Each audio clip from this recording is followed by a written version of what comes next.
ఈ రోజు మా కాలేజ్లో ఏపీపీఎస్సీ ఎగ్జామ్ కండక్ట్ చేశారు. ఇక్కడ ఉన్న ప్రతి ఒక్కరూ ఒక ఎగ్జామ్ రాయడానికి కాదు, ఒక లైఫ్ని మార్చుకోవడానికి వచ్చారు.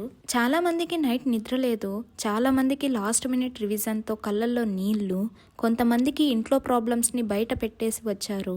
ఈ ఎగ్జామ్తో కష్టాలు తగ్గుతాయి అనే ఒక నమ్మకంతో ఫీజ్ కష్టం, ట్రావెల్ కష్టం, ప్రెజర్ ఎక్కువ, రిజల్ట్ సర్టెనిటీ లేదు, కానీ డ్రీమ్ మాత్రం ఒకటి, సక్సెస్. హాల్ లోపల కూర్చున్నప్పుడు క్వశ్చన్స్ కన్నా అమ్మ నాన్న ఎక్స్పెక్టేషన్స్ గుర్తొస్తాయి. బయట వెయిట్ చేస్తున్న ఫ్యామిలీ ఫేస్ గుర్తొస్తుంది. ఎగ్జామ్ అయి బయటికి వచ్చాక ఆన్సర్ల గురించి కాదు, మనం చేసిన ఎఫర్ట్ సరిపోయిందా అనే థాట్. ఈ కష్టం అనేది మనల్ని ఎప్పటికీ తగ్గించదు, మనల్ని ఇంకా స్ట్రాంగ్గా బిల్డ్ చేస్తుంది. కానొక రోజు ఈ ఎగ్జామ్ హాల్ గురించి మాట్లాడుకుంటూ ఇదేరా నా టర్నింగ్ పాయింట్ అని చెప్పుకునే రోజు వస్తుంది. రిజల్ట్ ఏమైనా సరే, ఈ స్ట్రగుల్, ఈ కరేజ్, ఇది real preparation. All the best future officers.